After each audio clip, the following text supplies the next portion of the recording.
In preparation for the beatification of John Henry Newman on September 19th, I asked our archivist at Mount St. Mary's if our papers contained any contemporary references to Newman. I'm going to brag a little bit. That's the kind of thing you can do if your university is 202 years old. You might have some interesting references to the early Carter administration in your archives. I don't know. I'm sorry, that's on. We found two references. In 1879, Father John O'Brien, a professor of sacred liturgy, wrote a book called The History of the Mass and Its Ceremonies in the Eastern and Western Church. His publisher sent a copy to Newman. And in response, Father Brian at Mount St. Mary's received a note in Newman's hand thanking him for the gift and congratulating him on it. The note is currently on display in our library. Also on display is a letter with the second reference, which provides a convenient touchstone for my talk. It is a letter dated 1852, sent from Cumberland, Maryland, signed by John. Neither John's last name nor his addressee are recorded. So here's what John writes.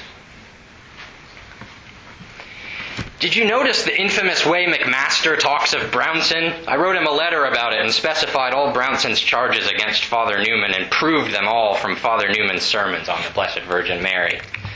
The Puseyite converts do form a clique in the Catholic Church, and it was highly proper that we Catholics, by instinct, should be assured that our Catholic instinct was right. Now, I don't expect that to make sense to you, so I'm going to try to explain it. The Brownson referred to is, of course, Orestes Brownson, a name that you should all know. The most influential 19th century American convert to Catholicism, perhaps the most influential 19th century American Catholic intellectual. He was a prolific writer on topics of theology, philosophy, and politics, among other things. More on him in a moment. The McMaster referred to in the letter was James McMaster, editor of the New York Freeman's Journal, a Catholic newspaper.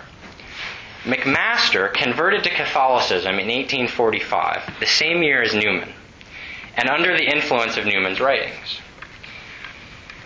Incidentally, McMaster had bought his newspaper from Bishop John Hughes, a Mount St. Mary's graduate and the first Archbishop of New York, and he had taken to criticizing both Hughes and Brownson, among others, for their progressive politics.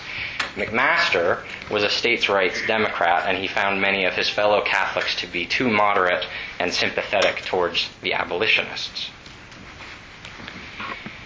Puseyite converts, in the letter, refers to those who converted to Catholicism after being influenced by Edward Bouverie Pusey, the Anglican Oxford movement figure, who also influenced Newman. Our scribe is referring to Newman and to McMaster both as Puseyite converts. That's a derisive phrase that Brownson himself would have used. So the passage I quoted finds the editorialist McMaster, perceived as an ally of Newman, unfairly criticizing Brownson.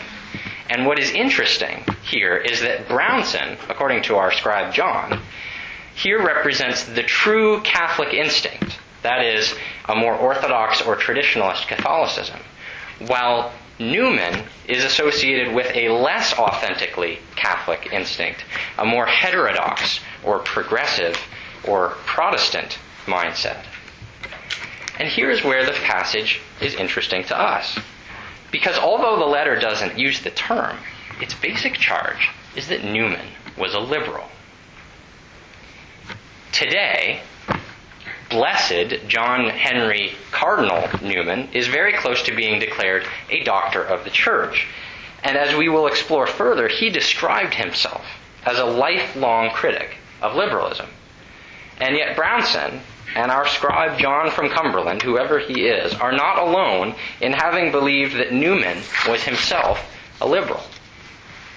So in this lecture, I will seek to offer some sense of what Newman himself understood as liberalism and what his criticism of it was, And in pursuing this end, it will be useful for me to explain first why Newman himself was, and sometimes still is, described as a liberal. Now, we could point to a number of things which in their own right might have raised the suspicion, especially of ultramontane Catholics in the 19th century. In Newman's idea of a university, among other places, we find a passionate commitment to the power of reason and the importance of intellectual inquiry that takes place technically apart from church authority. In the Grammar of Assent and elsewhere, one can find a strikingly modern defense of conscience. Newman caused quite a stir when he defended the role of the laity in safeguarding orthodoxy. And Newman's attention to the history of theology, especially the Church Fathers, was more typical to the Anglicanism of his day than of Catholicism. Any of these aspects of Newman's teachings might have prompted some to doubt whether Newman believed in the Church's absolute magisterial authority. But the text which sets the tone for all of this suspicion is undoubtedly Newman's essay on the development of Christian doctrine. Newman wrote this work, I will just call it The Development of Doctrine, in 1845. The writing of it is part of what helped him to embrace the teachings of the Catholic Church. And he was received in the Church that very same year. In this work, Newman argued against Protestant attempts to retrieve a primitive, pure Christianity from under the accretions of Romish innovations, that in fact the advance or evolution of Catholic teaching is precisely what has helped it to remain strong. Listen to how Newman overturns the Protestant notion of purity at the source. Here's a quotation from near the beginning of the Development of Doctrine. "It is indeed sometimes said that the stream is clearest near the spring. Whatever use may fairly be made of this image, it does not apply to the history of philosophy or belief, which, on the contrary, is more equable and purer and stronger when its bed has become deep and broad and full. It necessarily rises out of an existing state of things and for a time savors of the soil.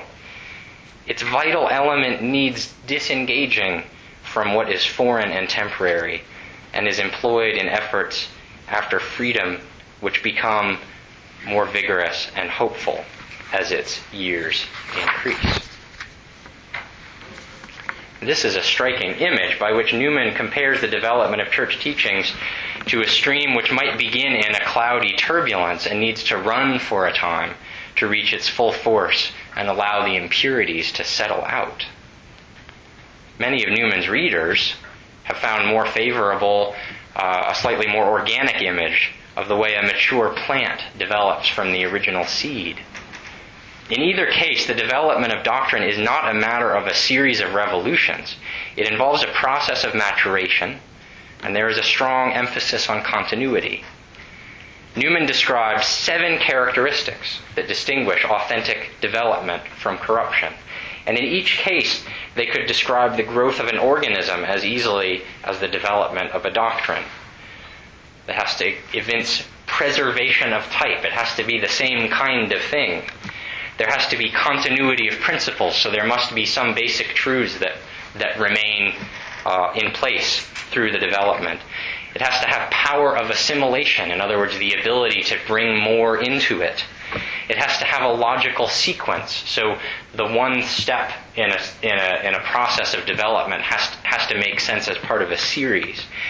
There has to be anticipation of its future, so that once you see the process of development, you can sense already the orientation towards a later stage hinted at in an earlier stage.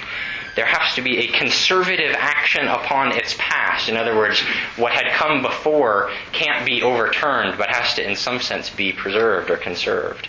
And there has to be chronic vigor. At each stage, there has to be genuine life. It's not like it passes through some dormant period or dies at some point. Those are the 7 marks of authentic development. Now, obviously, evaluating historical changes in terms of these criteria or marks of authentic development is not a matter of seeing whether the new merely makes explicit what was already contained in the old. Development for Newman is not a simple deduction of consequences from principles. That would be too easy. There are genuinely new developments, organically linked with the past, and judging them requires subtle insight, goodwill, strong faith, and a close familiarity with historical particulars. Today, many Catholics are familiar with the conflicting interpretations which find either continuity or rupture in the teachings of Vatican II.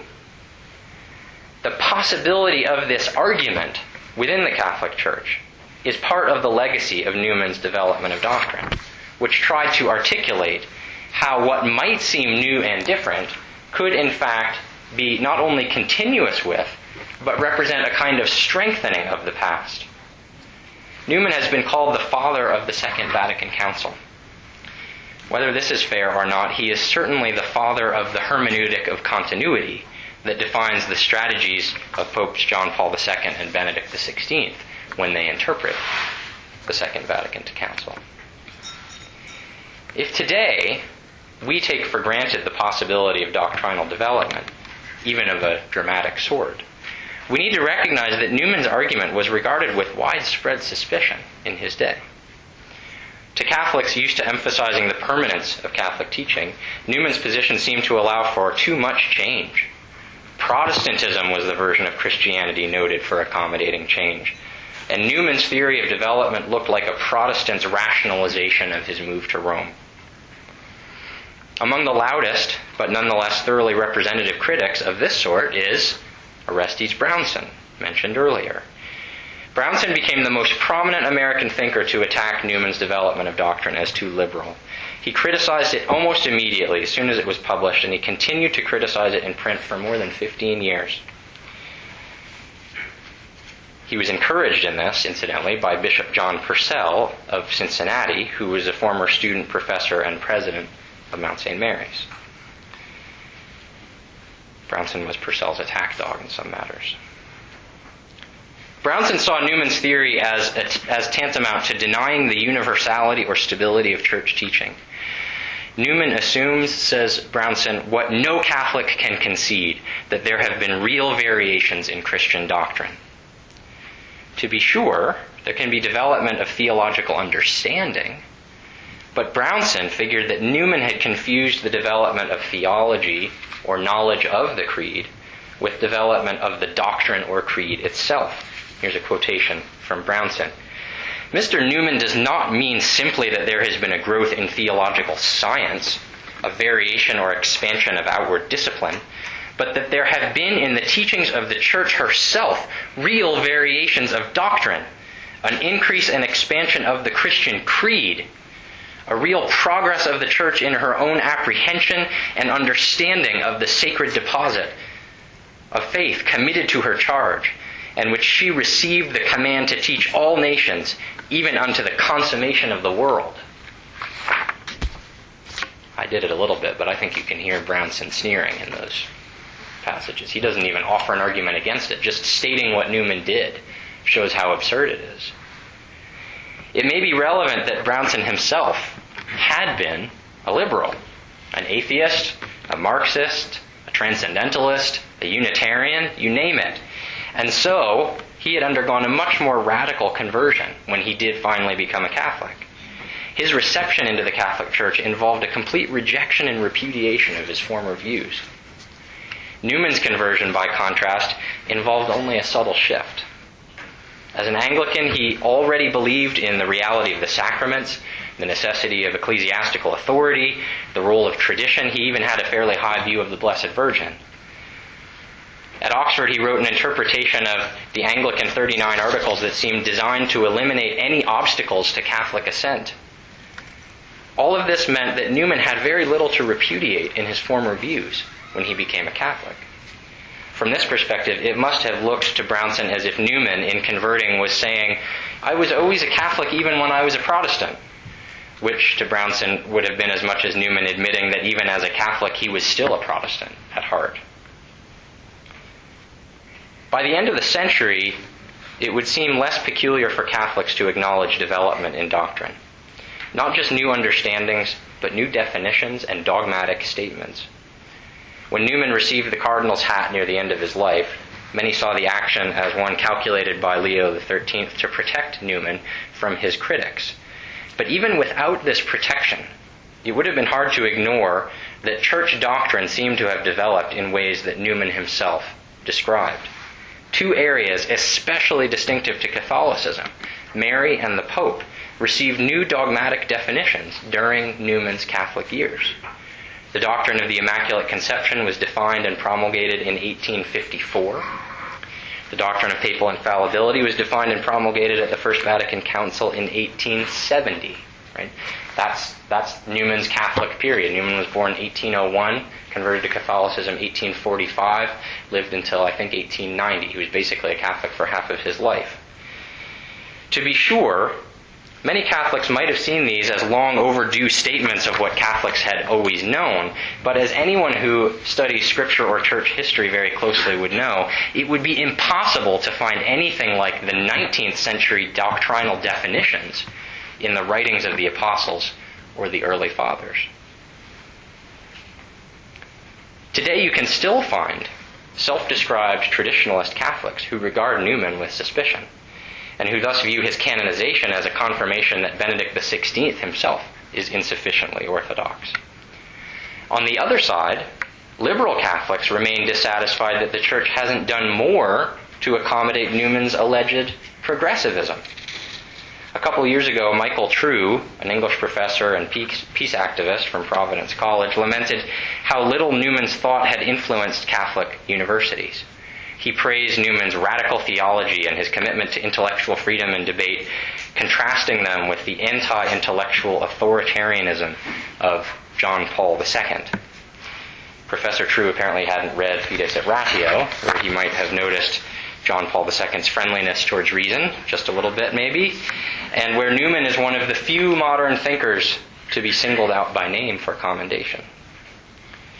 Leading up to Newman's recent beatification, Robert McClory, a journalism professor who's written about the role of dissent and criticism in the development of Catholic teaching, described Newman as a champion of the authority of the laity, as a check against the ecclesiastical hierarchy. And the infamous John Cornwell, who recently wrote a book about Newman, summarized his perspective last month. John Henry Newman has always been a source of inspiration to Catholic liberals for his tendency to see both sides of every question and to follow conscience wherever it may lead, says Cornwell. Does this mean that he's happy to see Newman's saintliness recognized by the Church? Apparently not. The beatification of last month was an act of a rigid conservative who was only trying to hijack Newman for his own authoritarian purposes. Perhaps we should admire how elegantly Newman can unite ultra-traditionalists and liberal dissenters in their opposition to his beatification. But their picture of Newman the liberal can only go so far. A favorite quotation of both of these parties is another one from the beginning of Newman's development of doctrine. To live is to change, and to be perfect is to have changed often. That might sound like a progressive creed, but in context, Newman was explaining the nature of consistency and orthodoxy. Newman is arguing that living things must change in order to remain the same. And the Catholic tradition, precisely in order to remain what it is, must be fully alive in this sense, constantly feeding itself, growing, and asserting its energies in a changing environment. In a rough popular sense, we might define liberalism as the position that values change for change's sake, as opposed to Newman's view, which valued change for the sake of conservation. But now we are ready to ask what Newman himself meant by liberalism, and this is a contested matter. One recent historian, Frank Turner, has drawn attention to how difficult it is to confirm Newman's claim from late in life that he consistently opposed liberalism from an early age. Newman actually described himself this way a couple of times, that the thread of all of his writings was opposition to liberalism. Turner casts about for what Newman can possibly mean by liberalism, and he finds disparate and incompatible things. Secularism, rationalism, evangelicalism, utilitarianism, views about the church or about the state, and he ultimately concludes that Newman's self-description is simply disingenuous, that there is no consistent critique of liberalism, whatever that might be, in Newman's personal history. I disagree. And I think that Turner was looking in the wrong direction, to the particulars of diverse polemical contexts, instead of to the underlying spirit that motivated Newman in each of these contexts. Now, Newman did not always speak of liberalism explicitly, and this is part of the difficulty.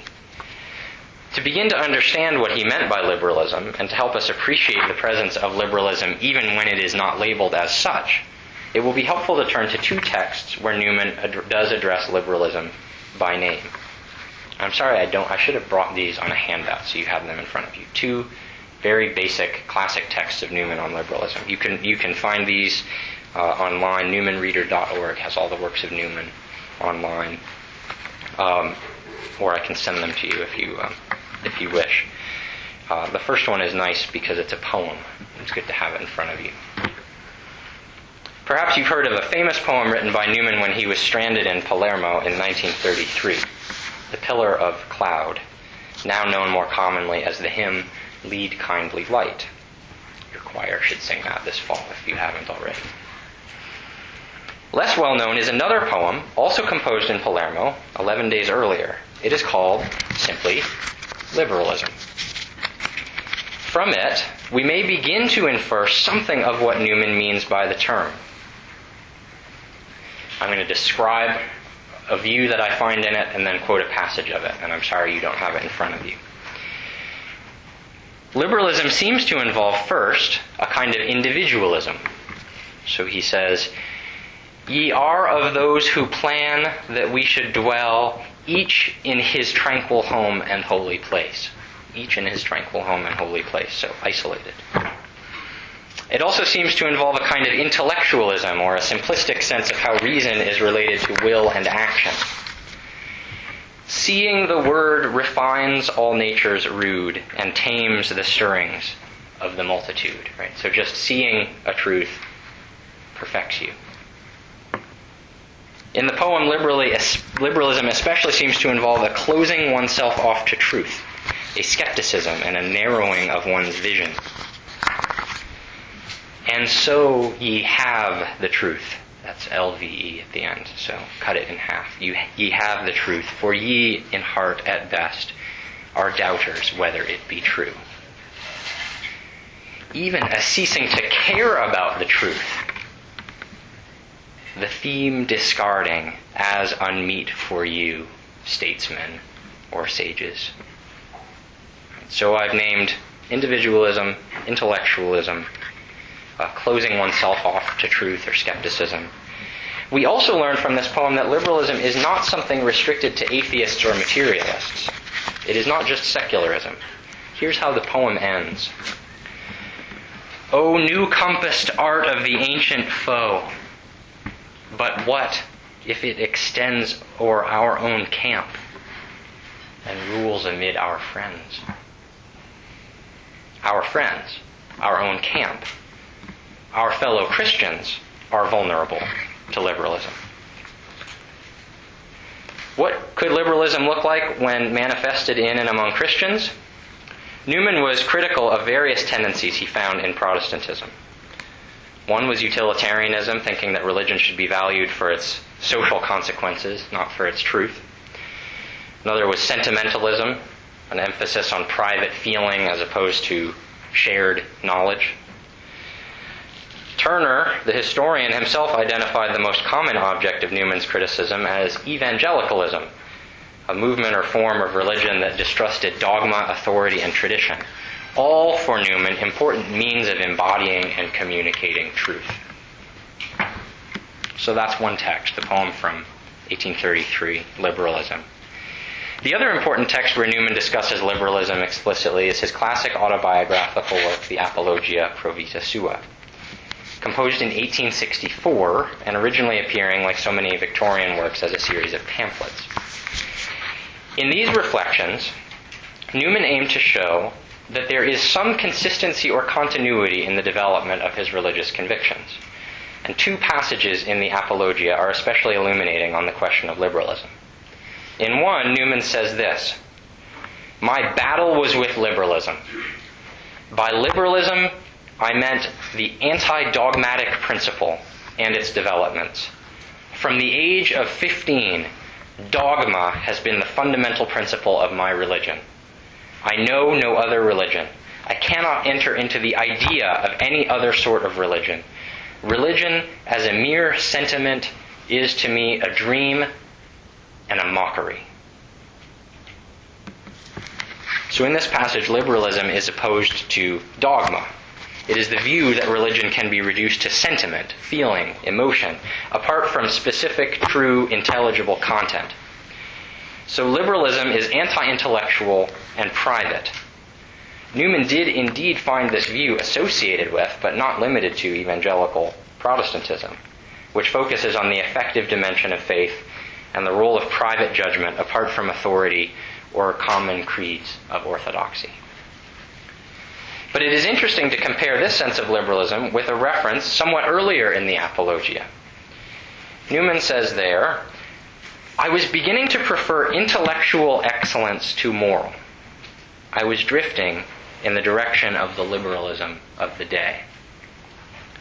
Now here, the emphasis of liberalism is not opposition to dogma, but rather it's the overvaluing of the intellectual at the expense of the moral.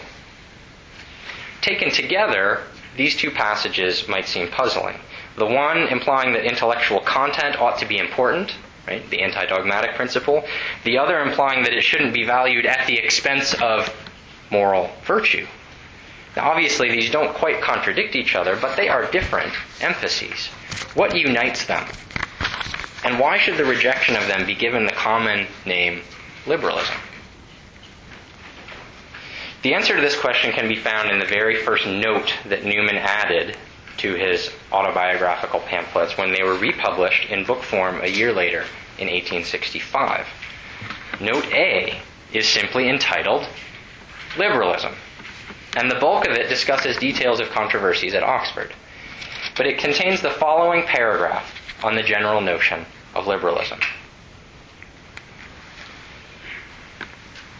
"Whenever men are able to act at all, there is the chance of extreme and intemperate action.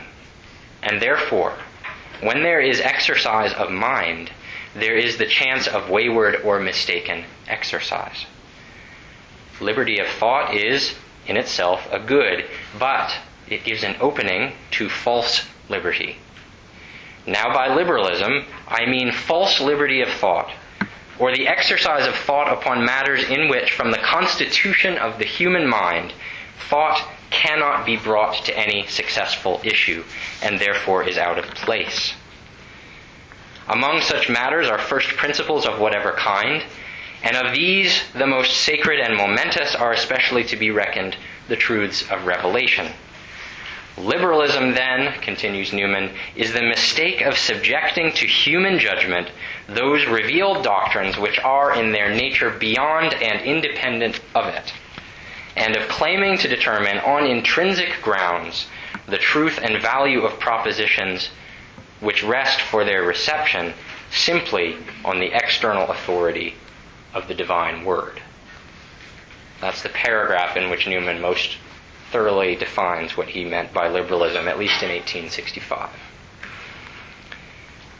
Now from this, it is clear that even though Newman describes political controversies elsewhere in the note, liberalism is not a political philosophy, though it might have implications for political philosophy. Nor even is liberalism essentially a position about theology or ecclesiology, though it most clearly manifests itself in religion. Liberalism, as defined here, is false liberty of thought, especially the attempt to reason about or to judge first principles. Newman's critique of liberalism is a position about the constitution of the human mind. That's a quote from him. In other words, it's a position about human nature and how we know, how we know, not just what we know. Only as a consequence of this is it a view about what kinds of things we can know. So, according to Newman, how do we know? If we can reason about anything, we must accept some undemonstrable first principles. This is true in any field. Pick up Euclid. Got to accept the axioms before you can do the geometry. But in religion, it means that we must accept some fundamental or foundational doctrines. Knowledge of first principles is a kind of knowledge. It has intelligible content, and so it cannot be reduced to feeling or sentiment. But it is not an intelligible content that can be proven or deduced. How do we come to grasp these first principles, then, if not as the conclusion of syllogistic reasoning? Newman reflected often on the dynamics of belief. The human mind knows in time and space. It depends on imagination, on history, on the influence of personalities. Our own disposition, our desires shape our beliefs as well. Many of Newman's reflections, in the Grammar of Assent, in his Oxford sermons on faith and reason, concern the reasonableness of Christian faith without trying to reduce reasonableness to the canons of a Cartesian rationality. Liberalism, for Newman, is a rejection of this understanding of how we know. It insists that all principles, including first principles of philosophy and faith, are subject to the criticism of a discursive reasoning. Such a view issues in various forms. All the various positions that have made Newman's notion of liberalism seem so much like a moving target. What is rationalism but the attempt to prove first principles? What is anti-dogmatism but the attempt to do away with first principles? What is subjectivism but the belief that first principles have no independent truth, but are relative to the one who believes them? What is sentimentalism but the attempt to reduce first principles to feelings and desires? What is utilitarianism but the refusal to entertain any criterion of truth apart from the pragmatic? Even the evangelical insistence on private judgment is a rejection of external authorities in the communication of first principles. We could go on. No wonder, then, that Newman is remembered as a philosopher and theologian for exploring such themes as the relationship of reason to faith, the role of authority in religion, the role of personality and will in the psychology of assent. And of course, Newman is remembered by such thinkers as Russell Kirk and Alistair MacIntyre, no less, as a theorist of tradition. All of this is rooted in Newman's willingness to accept first principles, including but not limited to first principles of religion, as intelligible but not demonstrable. Newman was constantly trying to describe how the human mind was capable of grasping intelligible truth, but limited in its ability to prove the truths that it grasps. I once argued that in his philosophical orientation, Newman is essentially an Aristotelian. My point is not primarily one of influence, although I think there is considerable evidence of influence, but of affinity. Newman's understanding of reason, of its powers and its limits, of its vices and its virtues, is fundamentally the same as Aristotle's. And as a Thomist myself, I would even venture that Newman was so powerful an expositor of Christian belief for much the same reason that Aquinas found Aristotle's ideas so compatible with Christian faith. Newman was especially attentive to the importance of habit or virtue in perfecting the intellect. And he was sufficiently Aristotelian to pay attention to different intellectual virtues in different contexts. Thus, we may find in Newman's idea of a university, with its promotion of the philosophical habit of mind, an attempt to revitalize the Aristotelian notion of Sophia, wisdom, the virtue of discerning how things fit together. And we may find in the Grammar of Assent, Newman's notion of the illative sense, an attempt to revitalize the Aristotelian notion of phronesis, prudence or practical wisdom, the virtue of right judging. In this light, we might find that Newman's critique of liberalism is, at root, just a defense of another Aristotelian intellectual virtue, one that is an essential element of both Sophia and phronesis, both wisdom and prudence, namely, nous, intuition, intuitive reason, the capacity of the intellect not to draw conclusions, but just to see first principles, to grasp fundamental, unprovable truths, truths that, because they are unprovable, are in fact more certain in themselves. Newman's critique of liberalism is only secondarily a critique of tendencies in Protestant thought or in politics. It is more fundamentally a critique of tendencies in modern thought, the tendency of reducing reason to discursive reasoning and ignoring the role of the pure intellectual gaze, of the direct grasp of intelligibility, intuition. The philosophical mistakes of modernity can be traced through rationalism, empiricism, and finally skepticism and relativism. Incidentally, all of these varieties of liberalism are anticipated and diagnosed already by Aristotle in the Metaphysics when he examines what happens when different predecessors of his refused to acknowledge that first principles cannot be demonstrated.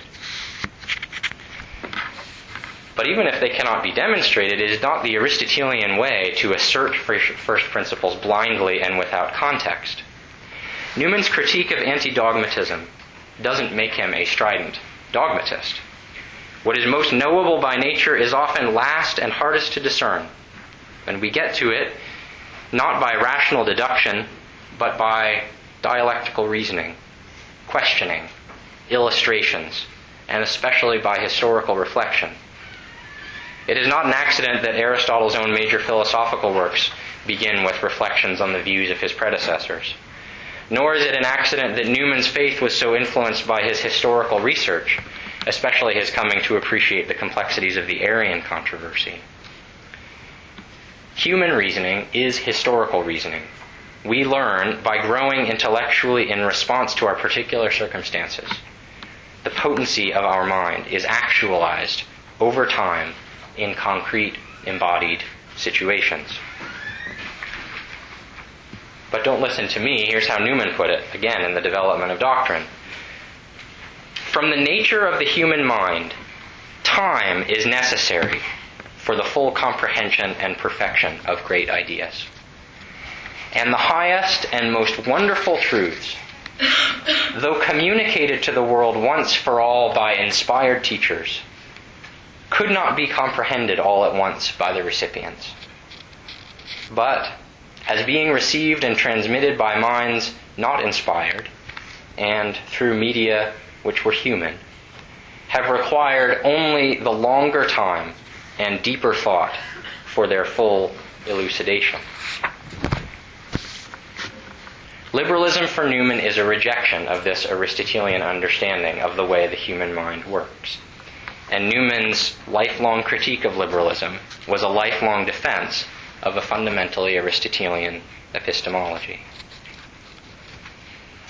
The achievement of Newman's development of Christian doctrine, by the way, was to extend this insight about the way the human mind works to an account of the way the mind of the church must work. The church is a living, thinking, historical body. The church, we are used to hearing, is a teacher. But like every good teacher, it is also continually learning, absorbing new information, responding to criticism, adapting its teaching to new circumstances. Newman's essay on the development of Christian doctrine described what makes the teachings of that body intelligible. In a very real sense, he explained the church's reasoning better than the church herself had yet explained it. On this interpretation, then, the development of doctrine, perceived by some as Newman's most liberal work, is in fact his most conservative. It's the centerpiece of his critique of liberalism. It shows the fundamental rationality, the fundamental reasonableness of the mind of the church. No wonder, then, that the church has eagerly assimilated Newman's insights, and that Newman himself has been recognized now as a key thinker in the history of the church's intellectual development. Once regarded with suspicion, It is now clear that Newman speaks with the voice of a saint. That is, as an integral part of the voice of the Church.